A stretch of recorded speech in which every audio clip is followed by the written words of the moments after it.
दक्षिण भारत में एक राज्य था। सेना, विस्तार और धन के मामले में यह राज्य बाकी राज्यों की तुलना में थोड़ा छोटा था। यहाँ के राजा अपनी प्रजा का बहुत अच्छे से ख्याल रखते थे। वह सुनिश्चित करता है कि उसके राज्य में हर कोई हमेशा खुश और समृद्ध रहे। प्रेरक कहानी। सैन्य बल की कमी के कारण पड़ोसी राजाओं ने अक्सर इस राज्य पर हमला किया और इसे हड़पने की कोशिश की, लेकिन राजा और राज्य से प्यार करने वाले सैनिकों ने अपने प्राणों की बाजी लगाकर उनका सामना किया और अपने राज्य को बचा लिया। एक बार 10 गुना बड़ी सैन्य शक्ति वाले राज्य ने इस राज्य पर हमले की घोषणा की। इस वजह से इस राज्य के वीर सैनिकों का साहस रंग लाया। अपने सैनिकों को इतना भयभीत देखकर राजा चिंतित होने लगा। राजा ने अपने सेनापति के साथ बैठक में इस विषय में बहुत सोचा। राजा ने सेनापति से इस समस्या का समाधान पूछा। राजा यह देखकर दंग रह गया और निराश हो गया कि उसकी सेना का सेनापति भी इस घटना के डर से हार मानने और आत्मसमर्पण करने की बात कर रहा है।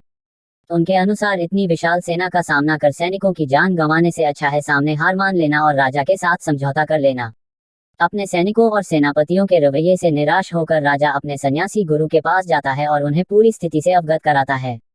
राजा की बात और परेशानी को समझकर गुरु उससे कहते हैं कि सबसे पहले उस सेनापति को कारागार में डालो जिसने बिना लड़े ही हार मान ली।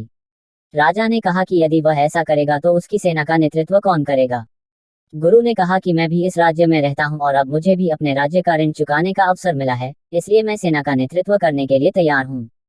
हालांकि राजा यह नहीं समझ सका कि एक साधु गुरु जिसने कभी कोई युद्ध नहीं लड़ा हो, सेना का नेतृत्व कैसे कर सकता है।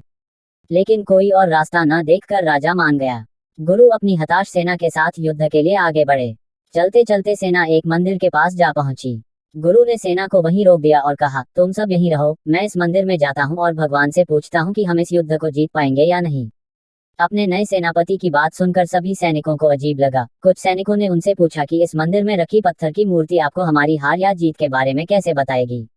गुरु ने कहा कि सन्यासी जीवन में तपस्या करके मुझे कुछ दिव्य शक्तियां प्राप्त हुई हैं, जिनकी सहायता से मैं ईश्वर से बात कर सकता हूँ। यह कहकर वह मंदिर के भीतर चला गया। कुछ मिनट बाद जब गुरु लौटे तो सिपाहियों ने उनसे पूछा, भगवान ने क्या जवाब दिया। गुरु ने कहा, भगवान ने कहा है कि अगर आपको मंदिर में कोई रोशनी दिखाई दे तो आपकी जीत पक्की है। अब सभी सैनिक उस मंदिर के पास रुक गए और मंदिर की ओर इस उम्मीद से देखने लगे कि उन्हें वहां कुछ प्रकाश दिखाई देगा। वे सब पूरे दिन वहीं बैठे रहे और अंत में शाम को उन्हें मंदिर के अंदर एक रोशनी दिखाई दी। सभी सैनिक खुशी से झूम उठे और एक नए आत्मविश्वास के साथ युद्ध के लिए निकल पड़े। यह युद्ध आसान नहीं था, लेकिन सभी सैनिक इतने आश्वस्त थे कि कोई भी हार मानने को तैयार नहीं था। 21 दिनों के लंबे युद्ध के बाद इस छोटे से राज्य के बहादुर सैनिकों ने अपने से कई गुना बड़ी सेना को हरा दिया। जीत के बाद वापस अपने राज्य लौटते समय रास्ते में उसे वही मंदिर मिला। सिपाहियों ने गुरु से कहा कि वे ईश्वर को धन्यवाद कहें, क्योंकि परमेश्वर ने उन्हें ज्योति दिखाकर इस जीत का आश्वासन दिया था। गुरु ने अपने सैनिकों से कहा कि इसकी कोई आवश्यकता नहीं है, क्योंकि वह प्रकाश एक दीपक का था जिसे उन्होंने दिन में वहां जलाया था। सूरज की रोशनी के कारण दिन में किसी को दीपक का प्रकाश दिखाई नहीं देता था, लेकिन जैसे ही सूरज ढलता था सभी को दीपक का प्रकाश दिखाई देने लगता था। गुरु की सूझबूझ से असंभव कार्य भी संभव हो गया। सभी सैनिकों और राजा ने गुरु के प्रति आभार व्यक्त किया। दोस्तों, यह प्रेरक कहानी एक राजा, सैनिक या गुरु की जरूर है, लेकिन इसमें सबसे बड़ा हीरो है आत्मविश्वास। अगर आप में आत्मविश्वास है तो आपके लिए हर मुश्किल काम आसान हो जाता है।